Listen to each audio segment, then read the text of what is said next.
Sanibonani guys, and welcome back to my YouTube channel. It's your girl Ulungi aka Uluzipho, and I'm back with another story bafethu. Mawukuthi umusha ku channel ngicela ukuthi ungisize subscribe, ulike, ushare, click the notification bell so that uzobuqha my notifications whenever I post a new story. Without wasting your time, another day, another story. Uthi ugeli welunga ukuphi welungi ngithatha umyeni kama wami ngihlala naye uma simkhipha ngesango. Hayibo, ise mina girl uthi and angiyisoli. Ngithi hayibo kwenzakalani? Athi ugele yene mina Lungi I'm the only child. Ngazalwa uma manje ukhule right, waba nenhlanhla wayitholela umyeni omthandayo.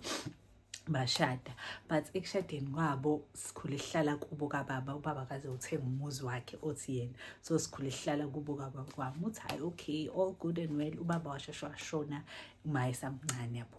Uthi xaxa leyo ukuthi ngase ngizelwe mina yabo. So uthi ke ayi kwemndenini akubaba babesho nje emva kwesikhamba kwesikhathi ukuthi hayi engakhululeka uma if ukuthi ufuna ukuqhubeka nempilo engaqhubeka angebe mstop yabo. Babe abantu nje abachilled. Uthi hayi okay konke kube right ke. Hayi uthi nje uma athandane nalobhuti ke uthi nje bathandana dala nje impela sebehlalile nje impela because ngakhula nje ngibabona bethandana yabo. Lo bhuti engiphathisa nje okuyingane yakhe futhi engenankinga nami. Hayi uthi kushaya isikhathi ngikhuleke, uthi mangikhula nami ngiqale ngijole. Uthi kushuthi umfana engangijola naye uma wayengam approve. Uthi engamfuni ngenhliziyo yakhe yonke. Uthi yabona umuntu amnyanyayo uthi mawayezekhale mekhuluma ngomfana uthi lapho ngimuthandana. Uthi I this one time ma waze walentuza waqashela abantu ukuthi beyosabisa lo mfana lo ukuthi uma engahlukani nami bazombulala. Uthi nje kwaku serious kwaku deep ngaleyo ndlela ukuthi wayemzonda ngaleyo ndlela ukuthi wathi mawukuthi nje akahlukani nami bazombulala. So ayi umfana ke wasaba Nkosi yami waze wathutha wahamba endaweni, wahamba ngenxa yokuthi wayesaba ukuthi uma semsabisile nabantu bakhe ukuthi bazombulala beqhubeka nami. Uthi yo engihethe leyo nto, uthi ingilimazi. Uthi ingilimazi. Uthi hayi uma keke nobaba babhizi bathaya ukukhandenya ingane esibili yabo. Uthi hayi bethandani kube kuhle beze beshade. Sengishilo phansi uthi beshade uma ahambe yohlala khona. Uthi mina ngihlalela kubo kababa nje yonke into right.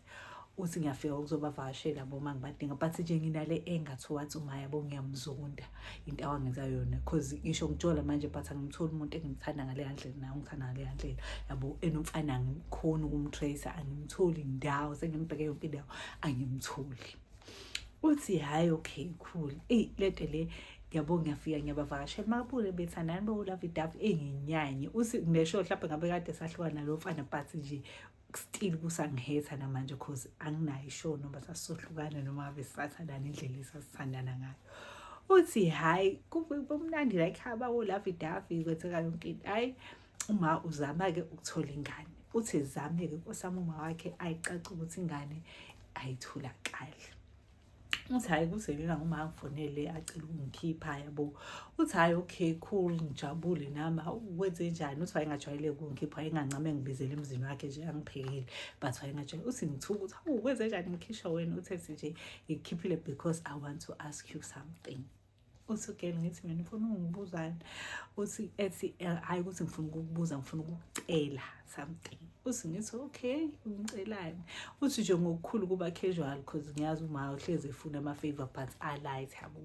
Uthi vetanesi uma ehene ngiyazama ngizama ukuthola abantwana nale ndoda le engithandana nayo njengamanje but uya struggle to get abantwana and le ndoda iyabafuna abantwana ngenhliziyo yayo yonke. So angazi ukuthi ungakhona mhlawumbe ukuthi ungikhandela abantwana nale ndoda. Hayibo isingane ithuka ukuthi ayibo kanjani manje.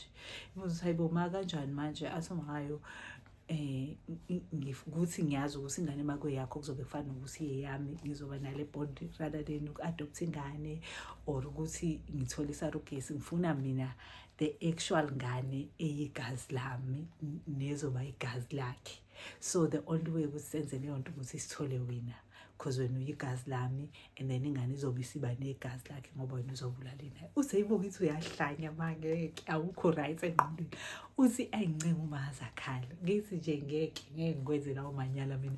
Lo baba lo ngikhule ngimbuka efana nobaba wami all of a sudden wena usufuna ngilale naye asifakhe yebo ibuze ayikho enye indlela asayikho nje ngifuna ukuthi ulale naye ukhulelwe nje 9 months ngizobe ngikhona ngikunakekela ngenza yonke into ngendlela uthi ugeli nginqabe uthi ngincenga uma angitshela ukuthi how much this means to her where uthi hayi ngeze ngidabuke ngimbuze isimethi ukhulumile naye ubaba ke uthathe he ukhulumile naye ubaba and ubaba kanankinga uthi yo kushuve guys uthi ngiyibuke kahle into mama ungicelani ngempela uthi hayi ngihambe ngilokhu ngiyicabanga uyangishawarisha ungiphi imali yabo uzama ukungibribe phela ukuthi ngivume lento ayicelayo uthi hayi eventually ke ngivedane ngivume uthi mengivuma ayisilale-ke nobaba uthi luckily sisi nje kade silele ngivedane ngimithe same time singalala kanye nje nobaba ngavisa uthi yo ajabula uma abonge mfethu abonge ngalendlela yokuthi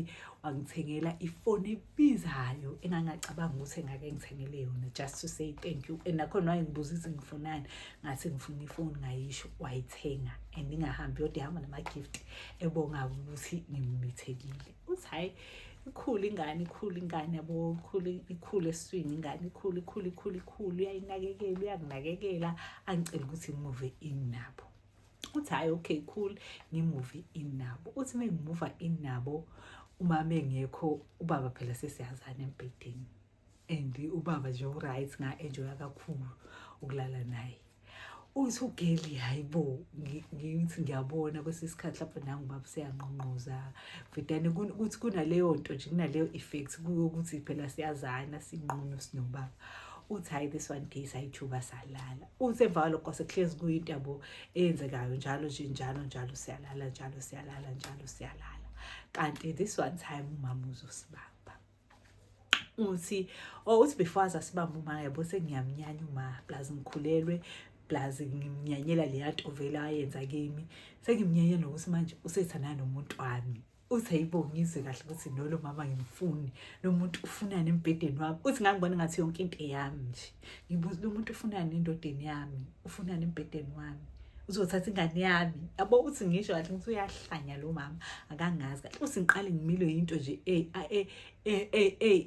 engayazi ukuthi iqhamukaphi and ngizonde yabo ngalendlela ukuthi ngangifisa isho ukuthi afe indlela engangimzonda ukuthi ngangekho capable ukuthi ngimbulale mina but ngangimzonde ukuthi lo muntu lo yonke into yami nje uyayifuna because nalendoda sengibona indoda yami uthi ugele hayi siqhubeke nobasiqhubeke kanti ngelila nguma uzosibamba uthi yo mesibamba umavela khubeka khali uthi yo ngamugiva ngamtshela ngathi vele wena lento awuyifuna oqala wangiphuca umuntu engangimthanda wawulindeleni ukuthi mina ngizothanda ubaba number 2 wena wangisukela ngihlalele ekhaya wangilanda wathi ngizolala nalento dakho engalala nayo uyimanje mithi ingane yakho and uzongitshela ngizovela uthatha ingane wena yonke into yakho ufuna ukuyithola easy mina uyangihluphekisa kuze wena uphile the good life imbale lithi imgive imtshela siyabo nje lokho kwenzakala namhlanje imkhuba yakho imphumela yemkhuba yakho because angazi ukuthi ucela kanjani mina ngilala nendoda yakho awulindeleni phinde ungithathe kuzohlala nendoda yakho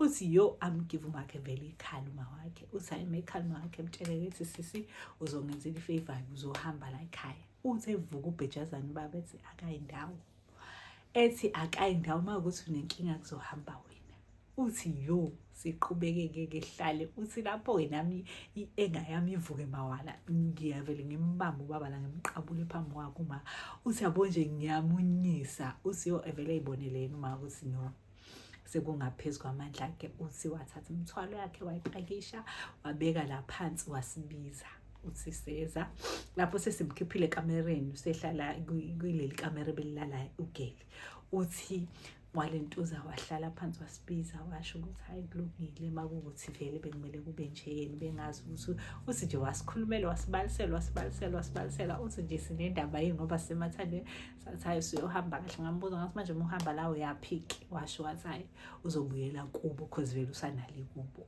hayi uthi geli futhi wabuyela kubo wafika abatshela sonke story uthi nginendaba yini ngoba ngihlangana angizindini ayona abantu bemblame yabo makhosi kodwa nawe wabheda yabo kwakungameli ukuthi wenze lento wayenza ngisho nakho nje ukuvashisa ingane kwenye indoda engayizali andingane intombazana yabo uthi bekhuluma uthi it's been 3 years manje ngihlala nomuntu wami, sihlala nengane yethu, kwangane leyo vele sewabuyela kumnikazi, si happy, uthi si happy family, but uma asikhulumisani, akangibheki, ayazani, ngisho mhlawumbe ingahlangani ngabukana nje, and anginamsebenzi. Ngithi hayibo awuna, uthi nje anginamsebenzi. Ngiyakutshela-ke uthi nje uyena wakhipha umakhe kwahlala yena emzini. Siphela lapho-ke isitori sesanamhlanje. I hope nisi-enjoyile. If nawe guys kuwukuthi unestori ofuna ukushare, ngizoyishiya inamba yami la, cela ukuthi ungasabi ukungisendela WhatsApp, ungisendele isitori sakho. Thank you so much.